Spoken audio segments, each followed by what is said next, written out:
Sampai jam pira kawan? Jam pira?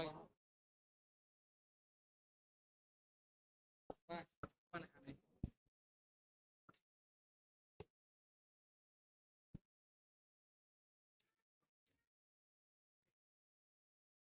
Tes satu C1 2 3 cek C1 C.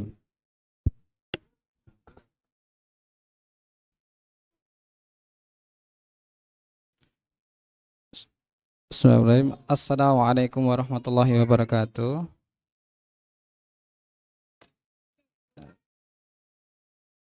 Kepada para jamaah peserta daurah, insyaallah untuk kajian sesi berikutnya yaitu tanya jawab, insyaallah akan berlangsung dengan 12.45.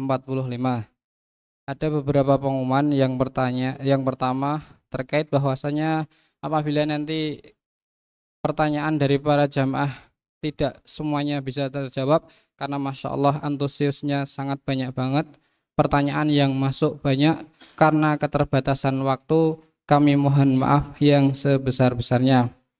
Pengumuman berikutnya bahwasanya untuk Bapak Ibu yang membawa putra putrinya dimohon untuk bisa mengkondisikan putra putrinya agar saudara-saudara kita yang sedang mengikuti kajian bisa fokus di dalam kajian. Sekali lagi kami mohon maaf kepada para jamaah yang sekiranya mengajukan pertanyaan, namun pertanyaannya belum bisa kami jawab satu persatu karena keterbatasan waktu dan antusias yang sangat banyak. Masya Allah, kami mohon maaf yang sebesar-besarnya. Berikutnya kepada beliau Ustadz Amir As-Soronji hafizahullahu ta'ala, waktu dan tempat kami persilahkan.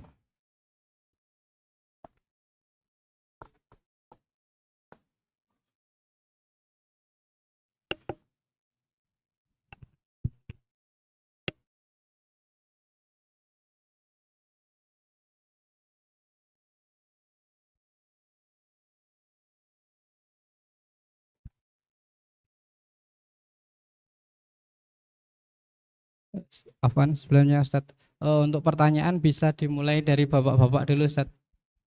Ya, langsung bisa bertanya ya. Untuk pertanyaan dibatasi 3 pertanyaan ya. Pada bapak-bapak semoga yang mau bertanya.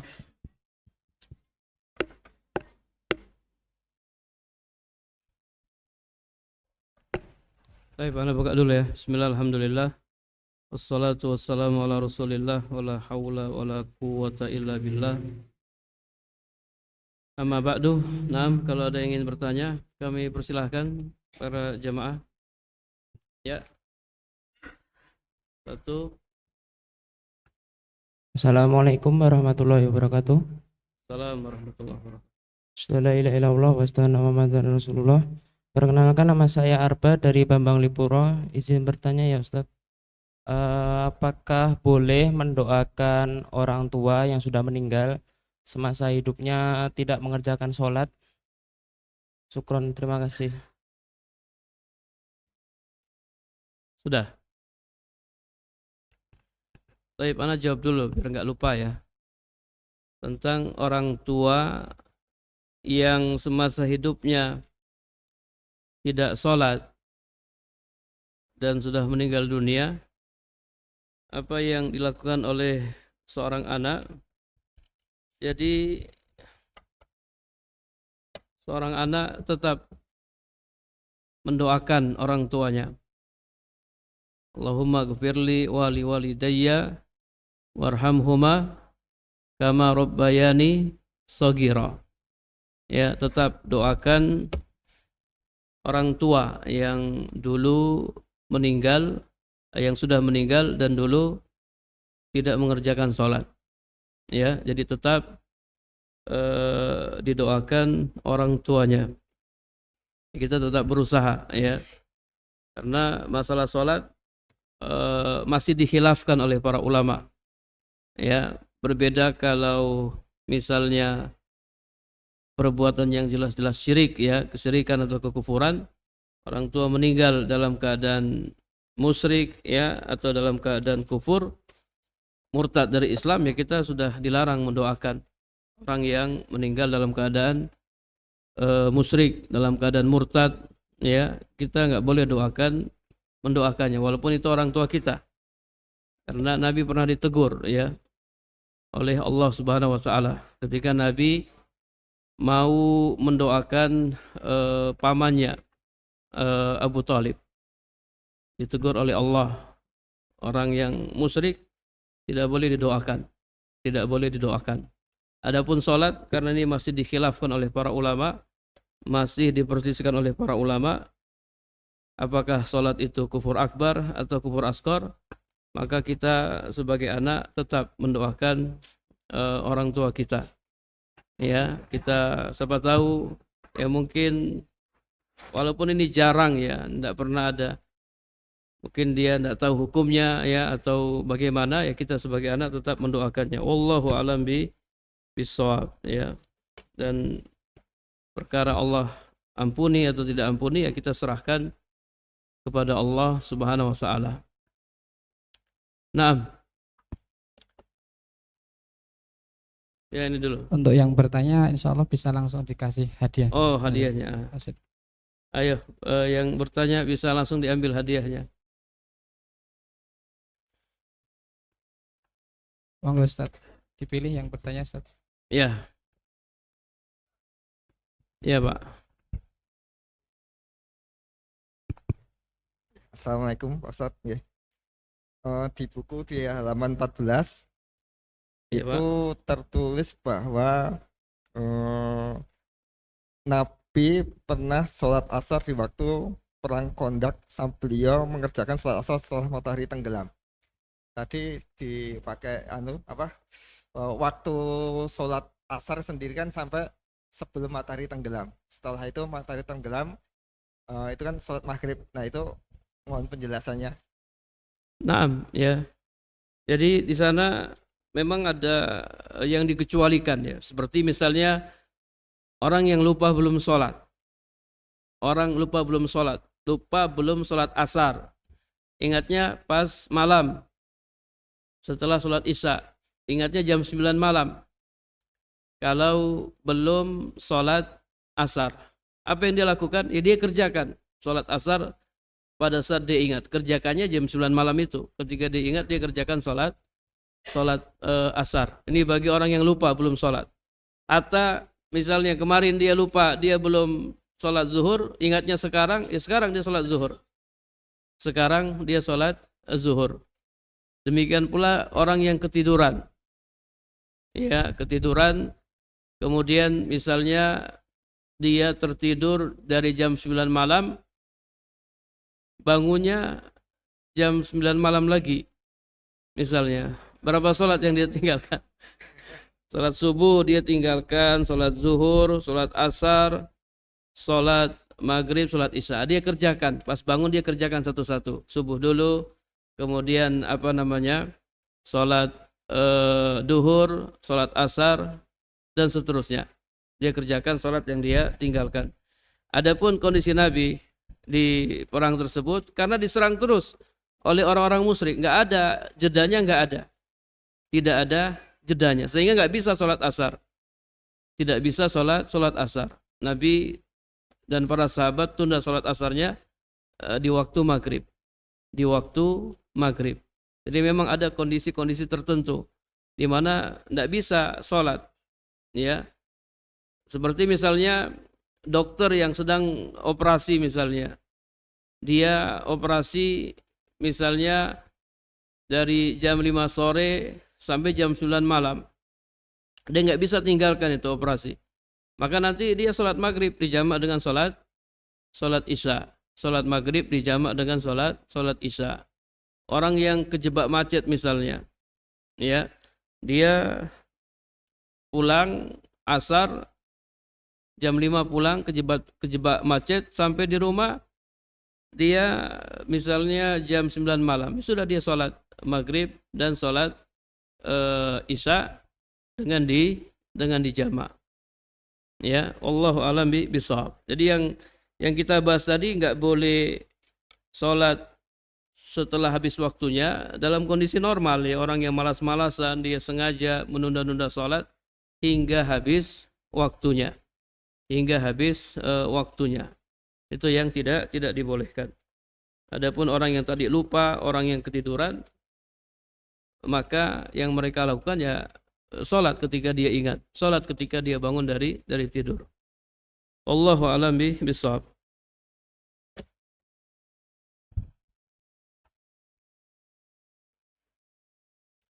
Nah, siapa lagi nih?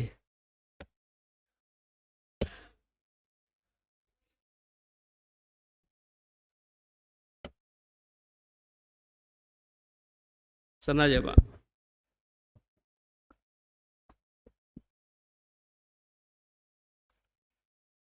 Alhamdulillah. Assalamualaikum warahmatullahi wabarakatuh. Wassalamualaikum warahmatullahi wabarakatuh. Nama saya Agung dari Sayakan Ustadz. Yang ingin saya tanyakan terkait dengan sholat jamaah. Apakah sanksi atau hukum, ataukah kalau tidak melakukan sholat jamaah, apakah bisa merusak sholatnya ya, tanpa alasan yang syar'i untuk sholat jamaah? Terima kasih. Barakallahu fikum. Wassalamualaikum warahmatullahi wabarakatuh. Nah, orang yang wajib sholat berjamaah ya, para laki-laki ya, yang wajib sholat berjamaah, kemudian dia tidak sholat berjamaah, dia sholat di rumah misalnya, maka dia berdosa. Dia berdosa, tapi sholat yang dia lakukan sah. Sholatnya sah, tapi dia berdosa.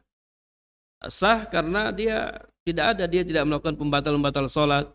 Dia wudu, dia penuhi rukun-rukunnya, syarat-syaratnya. Sholatnya dikatakan sah, tapi dia berdosa karena dia meninggalkan perintah untuk sholat secara berjamaah di masjid. Ya, ana bahas di sini tentang hukum sholat berjamaah. Ya, ada banyak dalil yang menjelaskan kewajiban sholat berjamaah bagi para lelaki. Nanti kalau kita ada kesempatan lagi, kita bertemu lagi, nanti kita akan bahas tentang hukum sholat berjamaah bagi laki-laki. Jadi laki-laki yang meninggalkan sholat berjamaah, kemudian dia sholatnya sah, tapi dia berdosa. Dia berdosa karena dia meninggalkan sholat berjamaah. Dia berdosa karena dia meninggalkan sholat berjamaah. Jadi memang ada orang-orang yang sholat, tapi dia di sisi lain dia berdosa. Di sisi lain dia berdosa. Kayak misalnya dibahas oleh para ulama, orang yang sholat dengan baju curian misalnya. Dia sholat dengan baju hasil mencuri. Bajunya orang diambil. Secara aturan dia telah menutup aurat. Syarat sah sholat menutup aurat. Cuman dia menutup auratnya dengan baju hasil curian. Sehingga kata para ulama sholatnya sah. Tapi dia berdosa karena mencuri. Sama seperti orang yang wudu dengan air curian. Wudunya sah, tapi dia berdosa. Wudunya sah, tapi dia berdosa. Ya, wallahu a'lam bishawab. Baik, kita ke ini dulu, ke ibu-ibu ya. Ini pertanyaan dari ibu-ibu juga banyak sekali. Pertanyaan yang pertama, Ustadz dulu pernah meninggalkan sholat. Bagaimana cara bertobat dari dosa besar ini? Apakah perlu mengqadha atau cukup bertobat? Cukup bertobat. Cukup bertobat. Jadi tidak perlu mengqadha sholatnya, tidak perlu. Kalau ada orang dia misalnya meninggalkan sholat selama 5 tahun, gimana cara dia qadha sholatnya? Jadi cukup bertobat kepada Allah Subhanahu wa taala. Meninggalkan sholat ini dosa besar. Dan dosa besar caranya bertobat. Tobat itu ada syarat-syaratnya. Yang pertama, ikhlas, tobatnya ikhlas karena Allah Subhanahu wa taala, bukan karena yang lainnya. Yang kedua, ya, dia menyesali. Dia menyesal dulu pernah meninggalkan sholat. Kemudian dia bertekad kuat. Bertekad kuat untuk terus sholat. Saya tidak akan meninggalkan sholat. Dia punya tekad yang kuat. Kemudian dia mengerjakan sholat. Jadi harus ada tekad yang kuat. Kalau nggak ada tekad yang kuat, maka tobatnya tidak sah. Misalnya ada orang, dia bertobat dari khamar misalnya. Bertobat dari khamar karena nggak ada duit misalnya. Wah, anak tobat. Lagi nggak ada duit soalnya. Ya, tapi kalau ada duit, ya anak minum lagi. Ini nggak punya tekad, ini tobatnya nggak sah. Anak tobat dari khamar. Tapi kalau ada yang traktir ya boleh juga ya. Ini tobatnya nggak sah. Harus ada tekad yang kuat. Walaupun saya ditraktir, walaupun ada duit, saya nggak bakalan minum khamar. Harus punya tekad yang kuat. Ada orang dia tobat, misalnya dari pacaran. Aduh, anak tobatlah dari pacaran, nggak mau dekat-dekat sama perempuan, karena nggak ada yang mau soalnya. Ya. Kalau ada yang mau ya, Bismillah katanya. Ini bukan tobat ya. Tobat harus punya tekad yang kuat. Kita bertekad, saya akan sholat, saya tidak akan meninggalkannya. Apapun yang terjadi, saya tidak akan meninggalkan sholat. Selama saya masih hidup, saya akan terus sholat. Harus ada tekad yang kuat. Ada perasaan menyesal, ada tekad yang kuat, dan dia segera mengerjakan sholat. Kemudian tobat pada waktunya. Karena tobat ada batasnya. Waktu tobat ada yang umum dan ada yang khusus. Yang umum, sebelum nyawa sampai di kerongkongan. Ya, bertobat sebelum nyawa sampai di kerongkongan. Kalau nyawa sudah sampai di kerongkongan, kemudian seseorang bertobat, tobatnya tidak diterima. Tobatnya tidak diterima. Sudah mau mati baru bertobat, enggak diterima. Kemudian yang kedua, tobat ketika matahari sudah terbit di sebelah barat. Ini juga sudah habis waktu untuk bertobat kepada Allah Subhanahu wa taala. Jadi orang yang dulu meninggalkan sholat, bertobat kepada Allah, dia penuhi syarat-syarat tobat, kemudian ya dia mulai dari sekarang dia mengerjakan sholat dan terus berusaha untuk menjaganya. Jadi tidak perlu diqadha. Ini gimana nih? Yang merasa udah ada? Maksudnya tuh, akhwat gimana cara ngasih hadiahnya? Nanti yang merasa bertanya ya. Nah, yang merasa pertanyaannya dibaca oleh Ustadz, insya Allah nanti bisa diambil setelah acara selesai. Ustadz, jika ada kerabat atau tetangga yang tidak pernah sholat meninggal, maka apakah kita boleh mensolatkannya? Karena saya pernah dengar enggak boleh sholatin orang yang enggak sholat. Apakah hanya berlaku untuk tokoh dan ulama saja? Para jamaah yang dirahmati Allah Subhanahu wa taala, jangankan meninggalkan sholat. Dulu ada sahabat yang meninggal dunia, kemudian masih punya utang dia masih punya utang. Ketika Nabi mau sholati, Nabi nanya, ini orang punya utang enggak? Ya Rasulullah, dia punya utang. Nabi enggak jadi sholati, Nabi mundur. Tapi Nabi suruh sahabat-sahabat yang lain, kalian sholati. Nabi tidak sholati. Kemudian ada sahabat lain yang berkata, nanti saya bayarin utangnya ya Rasulullah. Betul, kamu bayarin utangnya? Iya. Akhirnya Nabi maju, Nabi sholat. Setelah selesai sholat, kemudian jenazahnya dikuburkan. Setiap kali Nabi ketemu dengan orang yang katanya mau bayarin, Nabi nanya, gimana antum sudah bayar belum? Belum ya Rasulullah. Nanti besok ketemu lagi, gimana sudah bayar belum? Belum ya Rasulullah. Ketemu lagi Nabi nanya, sudah bayar belum? Sudah ya Rasulullah. Sekarang baru dia merasakan dingin, kulitnya merasakan dingin. Jadi Nabi pernah nggak mau mensolati orang yang punya hutang. Kalau orang yang pernah punya hutang, Nabi tidak mensolatinya, apalagi orang yang meninggalkan sholat. Orang yang meninggalkan sholat, kalau dia meninggal dunia, ana ya sebagai tokoh agama, sebagai ustadz, ana nggak mensolatinya. Ana tidak mensolatinya. Adapun antum, ya terserah antum. Ya, kalau antum tidak mensolatinya nggak mengapa, boleh. Ini sebagai apa? Sebagai hukuman baginya untuk memberikan efek jera bagi yang lain. Antum kalau mati antum nggak disolatin loh. Mau nggak antum nggak sholat? Kalau mati nggak disolatin. Karena sebagian orang dia menggampangkan sholat. Toh mati disolatin kok ya. Apa-apa kita nggak sholat. Nanti kalau mati disolatin sama teman-teman, sama ustadz. Sehingga untuk memberikan hukuman kepadanya supaya dia jera, ya kita tidak mensolatinya. Kalau tokoh agama tidak mensolatinya. Kalau antum ya kembali kepada antum. Antum mau sholatin dia atau antum tidak mensolatkannya.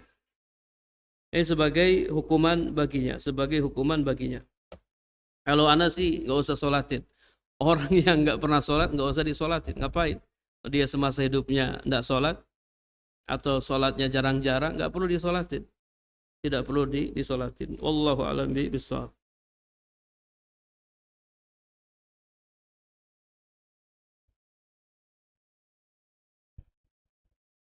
Ustadz, mohon doanya agar saudara tobat. Anak mantu saya tidak sholat sudah lama. Kalau diingatkan, maka katanya yang sholat saja belum tentu masuk surga. Ya, kalau diingatkan dia juga bawa dalil yang sholat aja belum tentu masuk surga. Nah, kalau kita pastikan memang nggak ada yang pasti, tapi kita berusaha. Allah yang nyuruh kita sholat. Nabi suruh kita sholat. Jadi sudah kita sampaikan hadis-hadisnya. Siapa yang mau menemani Nabi di surga, ya bantu dengan perbanyak sujud. Banyak ayat-ayat dalam Al-Quran, kemudian juga hadis-hadis Nabi yang menjelaskan siapa yang sholat dia masuk surga. Siapa yang sholat dia bersama Nabi Sallallahu Alaihi Wasallam. Jadi kalau saya saja yang rajin sholat belum tentu masuk surga, apalagi antum yang tidak sholat. Jadi ini juga perlu jadi perhatian bagi kita. Ini kasusnya anak mantu saya tidak sholat. Ya, antum besok-besok kalau nyari anak mantu nyari yang soleh, jangan yang seperti ini.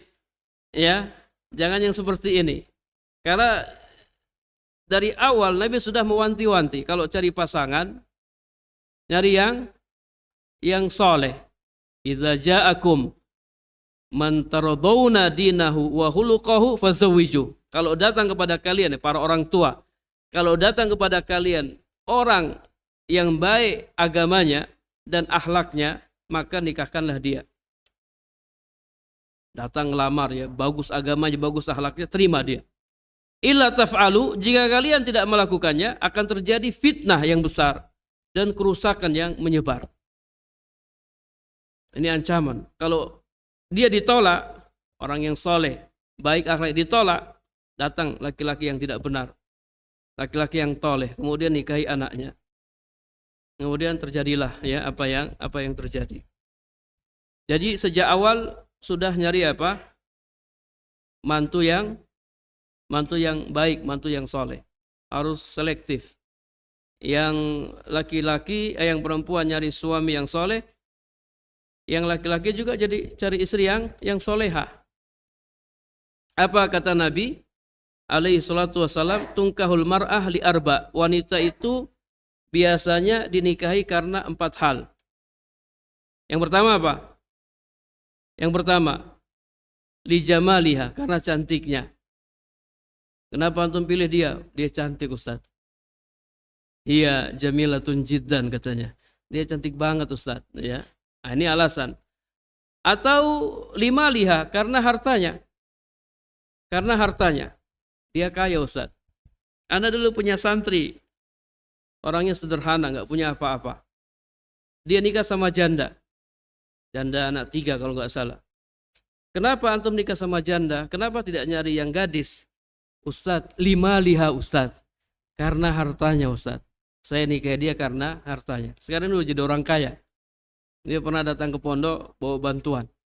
Sekarang bolak-balik umroh dia. Ana udah capek jadi orang miskin katanya. Ya. Dia nikah sama janda kaya, gak apa-apa. Dia udah punya anak sekarang, ya. Dia juga istiqomah. Kemudian yang ketiga, lihasabiha. Karena keturunannya. Mungkin dari keturunan bangsawan, ya, dan seterusnya. Kemudian yang keempat, lidiniha. Karena agamanya. Nabi berkata, fazfar bizatid din, taribat yadak. Pilihlah wanita yang beragama, niscaya kamu akan beruntung. Nabi sebutkan alasan-alasan, kemudian Nabi menyuruh kita memilih yang agamanya baik. Yang agamanya supaya nggak ada lagi pertanyaan seperti ini ya. Ya, Ustadz, suami saya nggak sholat. Dulu gimana cari suaminya? Ada juga, Ustadz, istri saya nggak sholat. Dulu antum nyari istrinya gimana? Dulu kita belum ngaji, Ustadz. Sekarang baru ngaji. Kalau seperti ini terus kita ingatkan, terus ingatkan. Nggak apa-apa. Mau dia ngomong apa, ingatkan. Kemudian doakan. Kita nggak tahu kapan dia sadarnya, kita nggak tahu. Tapi kita ingatkan terus. Karena kadang para jamaah, nasihat itu baru masuk di dalam hati setelah bertahun-tahun. Setelah bertahun-tahun, oh Masya Allah ya. Dulu mertua saya benar ternyata ya. Memang saya harus sholat dulu. Baru masuk kapan? Setelah bertahun-tahun. Jadi terus dinasihatin. Wa'mur ahlaka bis. Izin bertanya terkait hadis yang diriwayatkan oleh Ummu Habibah, yang inti hadisnya barang siapa yang menjaga sholat 12 rakaat yaitu sholat rawatib akan dibangunkan rumah di surga. Pertanyaannya, sholat rawatib zuhur adalah 4 rakaat sebelum zuhur, 2 rakaat dan setelah zuhur, atau kalau sebelum zuhur hanya 2 rakaat, maka setelah zuhur mengerjakan 4 rakaat. Jika sebelum zuhur tidak sempat mengerjakan sama sekali, apakah bisa dikerjakan 6 rakaat setelah zuhur agar mendapatkan keutamaan kelak dibangunkan rumah di surga? Jazakallahu khairan. Nah, para jamaah yang dirahmati Allah Subhanahu wa taala. Jadi ada keutamaan melaksanakan salat rawatib. Ya, antum salat sunnah rawatib. Antum yang menjaga salat sunnah rawatib, antum kerjakan sehari semalam 12 rakaat. 12 rakaat itu 2 rakaat sebelum subuh, terus 4 rakaat sebelum zuhur, 2 rakaat sebelum zuhur, sesudah zuhur, 3 rakaat sesudah maghrib, 2 rakaat sesudah maghrib, 2 rakaat sesudah isya. Jumlahnya berapa semuanya? 12. Apa keutamanya? Bana lahu baitan fil jannah. Allah akan membangunkan istana untuknya di surga. Ini keutamaan menjaga salat sunnah rawatib. Gimana dengan orang yang tadi kasusnya sebelum duhur dia hanya mengerjakan 2 rakaat. Karena di sebagian masjid itu kalau kita lihat jarak azan dan qomat pendek, kita nggak bisa sholat 4 rakaat sebelum zuhur, ya atau tidak? Ya, berbeda dengan masjid-masjid yang lain. Kita hanya bisa 2 rakaat sebelum zuhur. Apakah dia boleh mengerjakan 2 rakaatnya setelah zuhur? Jawabannya boleh. Dia boleh. Namanya qadha. Ya, mengqadha salat sunnah rawatib yang qobliyah dikerjakan di waktu ba'diyah. Ya, hukumnya boleh dan dibahas dalam buku-buku fikih ya, dibahas dalam buku-buku fikih. Jadi kita katakan boleh ya, hukumnya boleh. Nah, ada lagi? Oke, Ustaz, dari WA ini, Ustaz.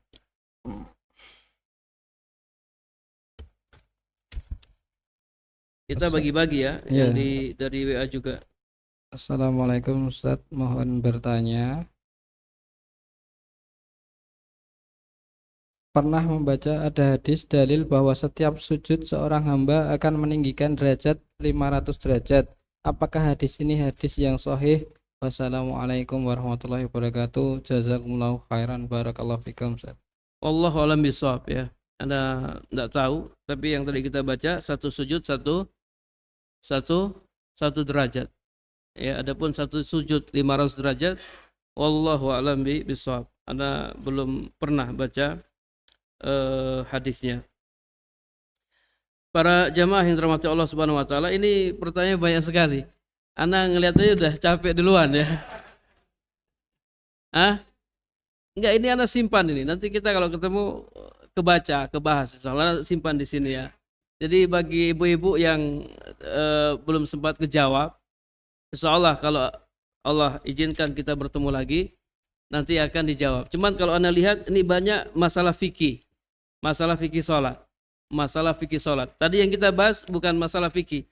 Ya, lebih penekannya lebih ke motivasi.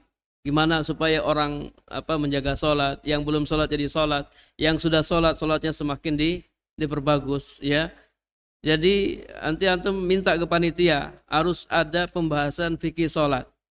Fikih tentang sholat. Karena ini pertanyaannya hampir semua tentang fikih sholat. Tentang fikih sholat. Dan biasanya kalau masalah fikih banyak sekali pertanyaan, apalagi ibu-ibu ya. Ibu-ibu ya memang sangat semangat ya. Jadi Anda simpan ini pertanyaannya. Sudah cukup, belum habis waktunya. Ustaz, itu masih ada 3 door prize, mohon dialihkan untuk pertanyaan kepada para jamaah. Monggo Ustaz. Gimana? Itu masih ada 3 door prize yang Oh ini, nanti iya. bisa Ustaz mengasih pertanyaan kepada para jamaah. Monggo Ustaz. Oh, Anda ngasih pertanyaan Iya, Ustaz. ke para jamaah. Iya, Ustaz. Monggo Ustaz. Oke, ya. Kalau ini lebih seru ya. Oke. Pertanyaan yang pertama. Hadiahnya apa nih? Hadiahnya kopi. Ya, hadiahnya kopi. Tunggu dulu, sabar. Hadiahnya ya sesuai pertanyaan ya. Kalau hadiahnya mewah, pertanyaannya susah ya. Kalau hadiahnya nggak terlalu mewah, tadi Ana sudah menyampaikan dalil-dalil tentang para nabi. Para nabi juga melaksanakan sholat. Diwajibkan atas mereka sholat. Ana sudah sampaikan ada beberapa nabi. Siapa yang bisa sebutkan 5 nama nabi, 5 ya, nama nabi yang tadi Ana sampaikan?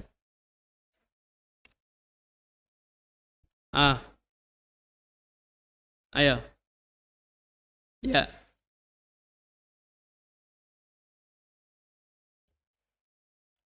Lima.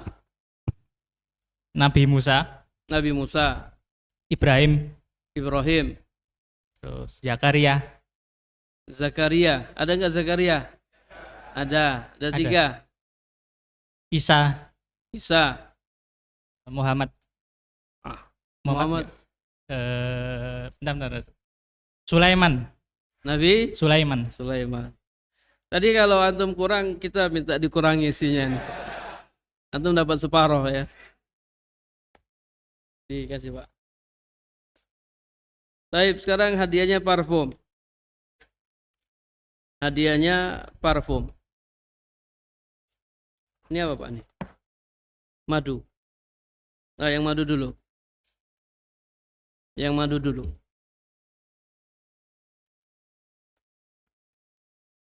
Siapa yang paling tua umurnya? Ini berapa tahun Pak? Berapa umurnya? 76. 76. Ada yang lebih 76?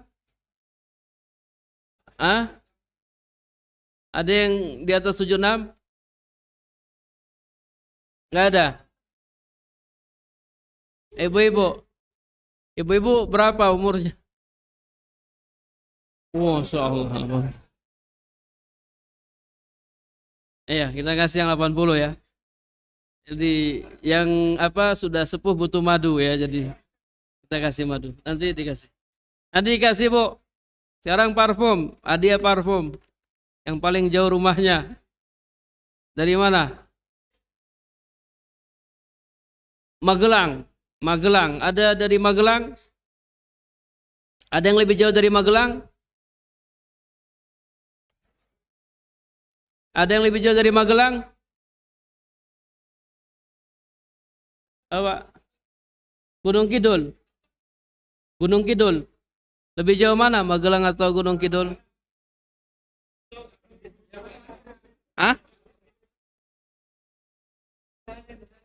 Oh, tergantung desanya.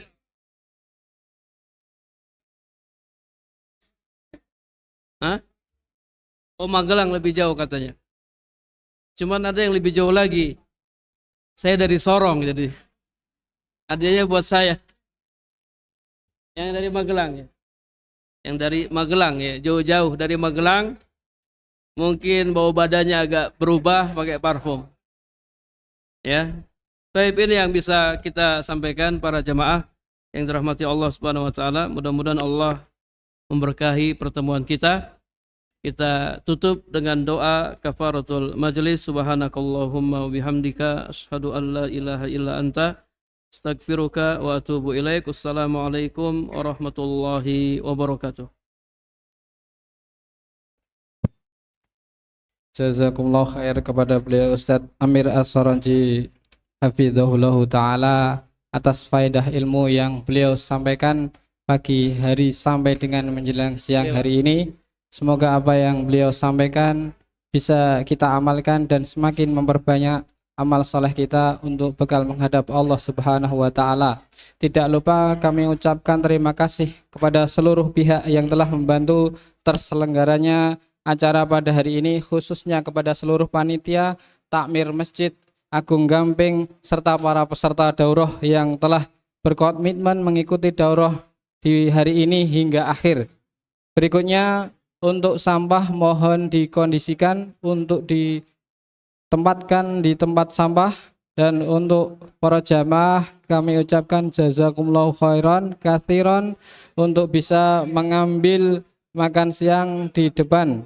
Dari kami panitia mengumumkan bahwasanya insya Allah akan diadakan kajian besok hari Jumat tanggal 13 September 2024 ngaji Geden Mataraman. Present Ora Serawung Urip Musuwung bersama beliau Ustadz Abdul Aswad Al-Bayati hafizahullahu ta'ala. Acara pendukung yaitu baksos pukul 14 sampai selesai, pemeriksaan kesehatan gratis, donor darah, lomba mewarnai, dan cerita anak. Dan insya Allah akan full door prize. Demikian sedikit pengumuman dari kami. Assalamualaikum warahmatullahi wabarakatuh. Fi amanillah, hati-hati di jalan, semoga selamat sampai tujuan.